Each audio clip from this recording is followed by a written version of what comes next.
When I was a junior in college, I went camping with 4 friends in Bald Eagle State Park in Pennsylvania. We had reserved a campsite that was pretty remote, pretty deep in the park, way up on one of the mountains, not near any other campsites. It was located at the end of a narrow dirt road, maybe about 75 feet long, which itself broke off from the main road, which I think was also dirt. There was nothing at the end of our little road but our campsite. We parked at the entrance of the park and spent the day hiking up to the site, setting up camp, and then hiking around. We made a fire, made dinner, and then we turned in for the night. Not long afterwards, we discovered that one of the guys with us snored, loudly, like walls off the tent shaking snores. Truly deafening stuff. After probably half an hour or so, the rest of us gave up on trying to sleep and climbed out of our tents, leaving our loud friend snoring away in his. My friend at the time was a DJ for our school's radio station, and she had a late night show. I think she was on between midnight and 2 a.m. Since we couldn't sleep, we trekked up to the main road, where the reception was better and where we would actually be able to hear the radio over the snoring. When we got to the road, we stood in a loose circle near the entrance to our site. As we stood there, a black pickup truck with its lights off appeared out of the woods and passed us, very slowly. It was unmarked, not a ranger. We listened to the radio for maybe half an hour or 45 minutes after that, and even briefly called in to say hi. Finally though, we decided to head back and go to bed. One of the girls went off into the woods to take care of some things, while I climbed back into the tent that I shared with her and I got into my sleeping bag. After a couple of minutes, I heard her moving through the leaves towards the tent, coming from the right side. At the same time, I also heard the unmistakable rumble of tires on the ground. I stood up and I looked out of the little screen window on the tent. We hadn't bothered to put up the rainfly, as it was a perfectly clear night with a very bright moon, so I could see everything. I saw my friend come sprinting back to the tent and duck behind it, just as the black truck pulls into our campsite, still with its headlights off. And then it shuts off its engine and sits there. Our friend is still snoring too. I have a little knife in my tent and I know my other 2 friends have at least one in theirs, but we have no other weapons. No guns or bear spray.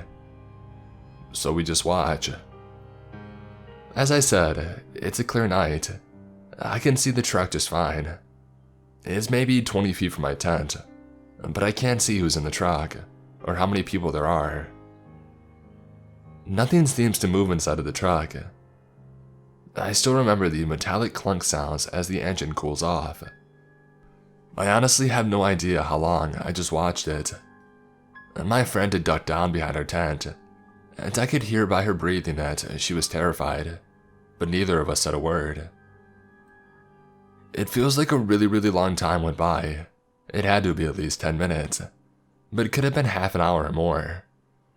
We just kept waiting for something to happen. Nothing did. Eventually, the truck started up again and then backed up down the long, narrow dirt road. It never turned its headlights on. I heard it drive back in the direction that it had originally come from, and that was it. My friend burst into the tent a second later, and now we're all talking. Did you see that? Holy crap. But our one friend is still sound asleep. Eventually, we just went to bed. We packed up and we headed out in the morning as we planned. And yes, we checked with the park. And they do not own any black, unmarked SUVs. Nor did any ranger come to check on our site in the night.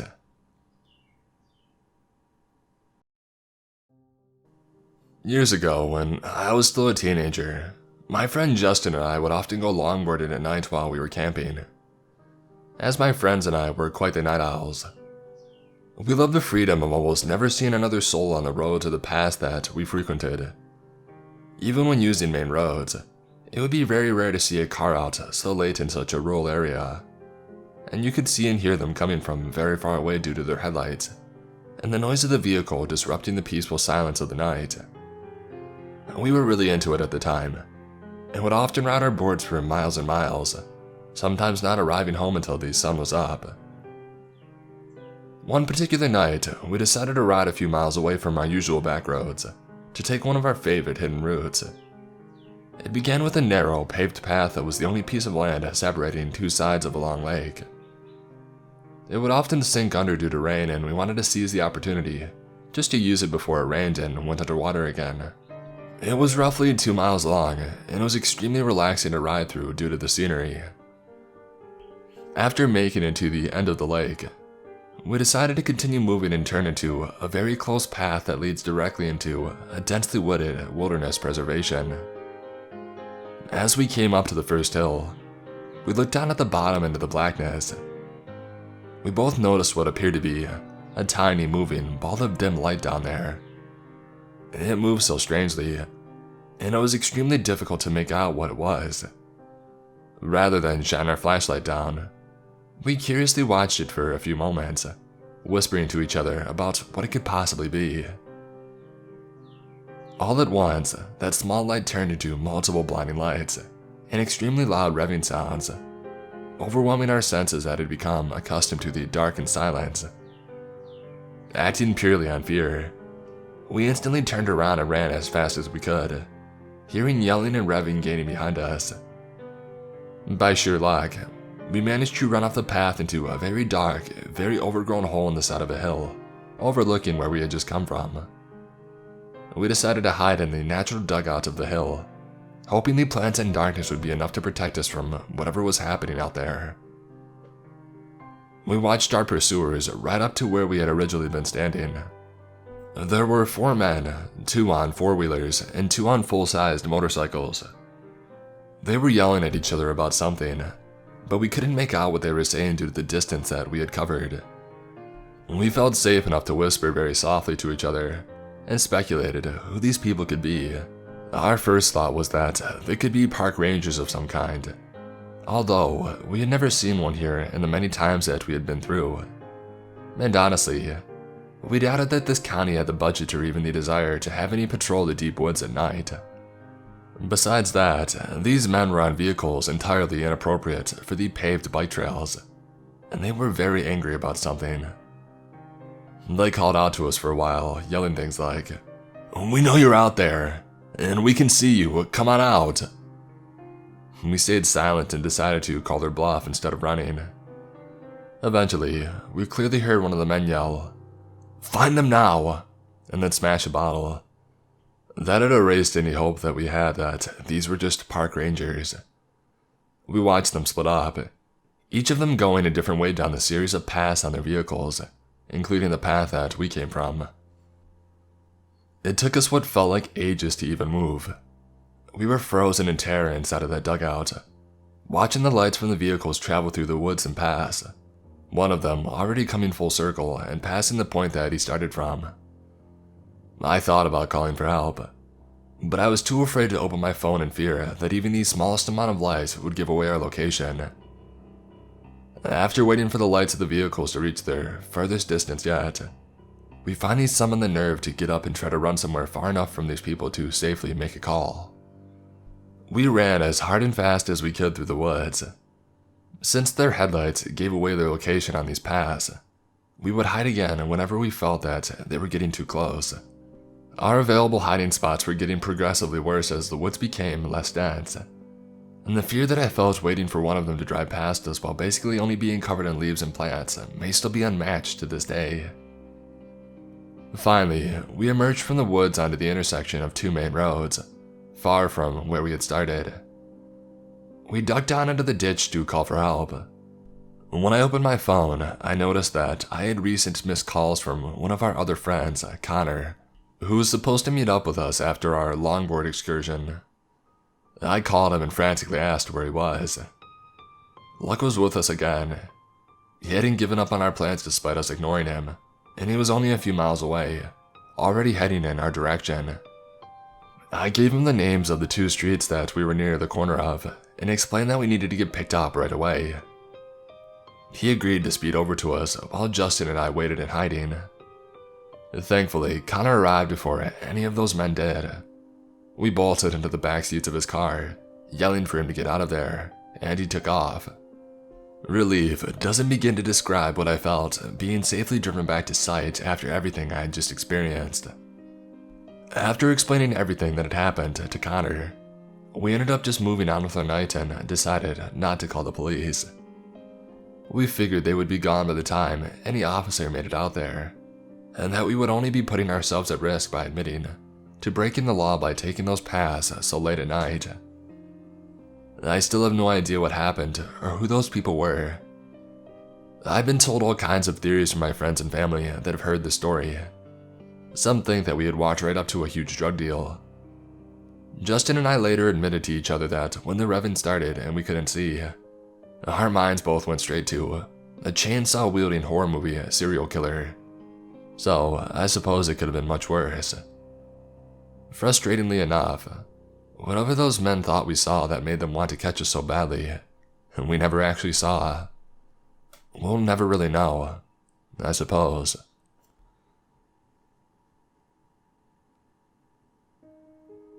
In the summer of 1975, my aunt was a college student here in Utah and went camping with her boyfriend and another couple up in American Fork Canyon, a beautiful place 40 minutes south of Salt Lake City. It began raining really hard earlier that evening, and so people left their campsites. When it stopped raining, my aunt and her friends made a campfire and got on with their festivities until after dark. It started raining again. The other couple decided they didn't want to camp in the rain and they left. My aunt and her boyfriend, now my uncle, huddled together in their tent and tried to fall asleep. My aunt suddenly heard distinct footsteps not too far away from the tent. She sits up and listens. They're getting closer and closer. She sees the quick flash of a flashlight, which turns off again immediately. When my aunt tells this, she said that her first thought was that it was a park ranger coming to tell them that they had to leave due to a flash flood warning. So she called out, "Who's there?" The footsteps stopped. This woke up my uncle and they listened for more movement. They both talk about how scary it was, because it was hard to distinguish footsteps from the sound of the rain. It was the middle of the night up in a canyon, with no one around to help for miles. They decided that if they heard anything spooky one more time, they would leave. So they waited, and they waited, and finally started falling asleep when suddenly, they were awoken by the soft sound of their tent zipper slowly being unzipped. My aunt screamed, and my uncle jumped into action by grabbing his heavy metal flashlight and whacking the person on the other side of the tent door as hard as he could. Whoever was on the other side of the tent gasped when it was hit and they ran off. My aunt and uncle ran like mad for the truck about half a mile away and discovered that the back tire had been slashed. They were able to drive somehow to a gas station a few miles out of the canyon and call 911 at a payphone. The next day, they went to get all their stuff with the police, who found footprints all around their tent. They never caught the guy who was there. But here's the creepy part. None of this is proven, but it's a spooky thought. In the summer of 1975, several women went missing, and it has been discovered that that was when Ted Bundy was living in and terrorizing Utah. Guess where they found some of the bodies? In some caves up in American Fork Canyon, 1 mile away from my aunt's campsite.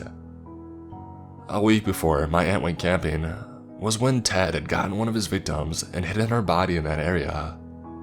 You obviously know who Ted Bundy was and what he did, and he would often return to visit his victim's body.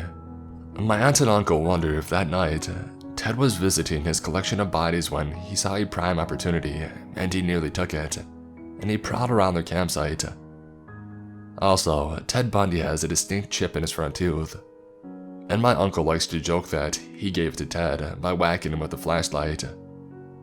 All of this is speculation, but doesn't that just kind of give you the chills? How close they were to being harmed in the middle of the night, in a campsite with no one around, right next to where Ted Bundy's gravesite was. It gives me the creeps. So when I was 16, I was dating a guy who was just a little older. We'll call him Mitch. My parents never let us hang out alone, but to my surprise, they let him come on a family camping trip with us. I think because it was kind of a special occasion, since the camping season was ending, and also the site that we were going to had been kind of a tradition for us. But this season, when it closed, it would never again reopen for camping, because people ruined it by dumping trash and trespassing nearby properties. Anyway, so my dad, mom, Mitch and I are all going camping. Mitch and I have our own tent, and my parents have theirs. We have an amazing first day there. We went on a Friday morning and planned to stay through Sunday night. Mitch and I spent the day walking along paths, catching lizards, swimming, exploring, and talking about creepypastas that involve the woods. At some point, we were exploring and realized that there were nearby properties, maybe 2 to 3 cabins, about 4 miles down a dirt road from our campsite. Later that night, my parents made a big fire, and we were eating burgers. My parents were drinking, and Mitch and I were trying to make s'mores while also trying to pretend we weren't terrified after talking about creepypastas all day long. I'm in the middle of trying to explain the rake to my sloshed parents, and Mitch gasped because there's a guy walking down the road from the direction of the cabins. Again, it was like 4 miles away. So we all kind of get quiet, and my dad calls out to the guy something like, "Hey, how's it going?" And the guy doesn't say anything back. My dad called again, yelling, "Are you camping? We have this spot reserved." Not in like a mean way, just trying to get the guy to respond.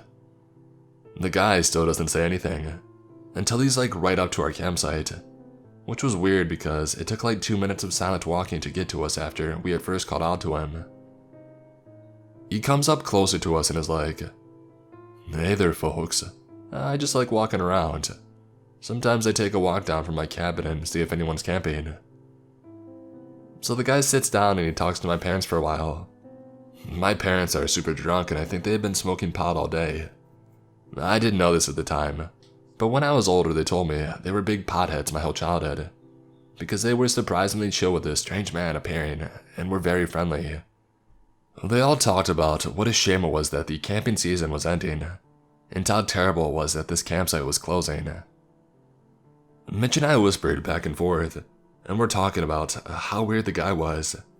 How weird it was that he walked this far, didn't talk at first, and just invited himself to our campsite. And then we started noticing other things. Mitch pointed out that the guy's zipper was down, and he had on some lengthy cargo shorts, and his boxers were poking out. And then I pointed out that in this entire interaction, the guy had been there maybe 10 to 15 minutes now, talking to my parents. He hadn't even acknowledged us with a single word, despite sitting across from the fire with us, continuously looking at us. And then we both started to notice how the guy was mimicking my parents. He went from being sober to acting like he was drunk. He started slurring his words, getting a bit wobbly, laughing, which sounded very strange, and being louder. Mitch and I were so freaked out. We had been talking about creepypastas all day and this encounter felt like a creepypasta. And the guy kept acting stranger and stranger, and there was no way to say something to my parents without him hearing. Mitch and I stood up and walked a few feet behind us over to the cooler, and pretended to get out some stuff to make hot dogs. As soon as we had backed off a few feet, the guy switched the conversation to talk about us. He asked my parents if this was a double date, and they explained that I was their kid and Mitch was my boyfriend. He asked how old we were, and they told him that I was 16 and he was 18. He asked if we were good kids, and they said yeah. Well, where are they gonna sleep tonight? I froze and looked at Mitch, who had reached out and squeezed the crap out of my forearm in fear, and was staring at me wide-eyed. To my drunk, maybe high parents, this question didn't seem weird enough to even pause. The guy was still pretending to be drunk, and he was really playing it up at this point, nearly falling off the tote that he was sitting on. My parents were like laughing. We got them their own tent. The guy said something like, "Oh, that's awful nice of you. That'll be an experience for them." I can't explain it, but the way he said it was so sexual. I think it was when my parents kind of clued into the weirdness.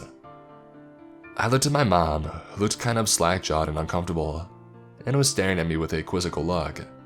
The guy kept talking, asking them, "Well, I see one tent. Where's the other one?" My dad was still talking to him. Could barely keep his eyes open at this point, he was so out of it. My dad motioned towards my parents' tent and said that was theirs, and then threw his arm back, super exaggerated, in the direction of our tent, really not that very far at all, and was like, "And theirs is way over there." The guy perked up and actually stood up a bit, and pointed to their tent and said, "So, that's your tent?" And my dad agreed. "And their tent is in that direction." And my dad agreed again. At this point, I'm like shaking my head at my mom, and she looks pretty freaking sobered up. The guy keeps talking to my dad about the tents, and about how he can't see Mitch and I's tent from there. It must be pretty well hidden or very far away. That's so nice of my parents for letting us to have some alone time, etc. Mitch and I say that we're going on a walk, and despite the woods being pitch black and us being creeped out, we go out walking down the trail the guy happened to come from. We get far enough away to not hear them and can barely see the fire, and we pull out our phones to see if we have cell signal, and of course we don't. I'm being super dramatic and type out and send my friend a long message describing the situation, the date, the time, the description of the guy, and that I love her, and my phone gives me the message that I'll send it when it finds service. The whole time I type, I'm reading it out loud to Mitch and he's telling me to add stuff. We try to psych ourselves up and start walking back to the campfire. The guy is gone, but I thought maybe he was just peeing, so I whisper to my mom asking where he is. My parents are both like, "He went back to his cabin a bit ago. He didn't pass you on the road?" And we're just like, "What?" We start really freaking out now that we feel safer now since he's gone and we can actually talk to my parents. And we start yelling a mile a minute at my parents about how he didn't pass us, about his fly being down, and about him acting drunk to match them, about how he really pressed to know where we would sleep that night. My mom agreed with us and said that she had noticed it too, and it really freaked her out. My dad was pretty trashed, but said he got a really creepy feeling from the guy. Mitch and I stayed with him and talked about the guy and how freaked out we were for about another hour, and then my parents wanted to go to bed. Mitch and I went and got our tent and ran with the entire thing and all of our belongings in it getting thrown around, and slid it right up next to my parents' tent. We couldn't sleep all night long because every crunchy leaf made us think that the guy was creeping up. No exciting camping sex was had that night, but at least we didn't get murdered.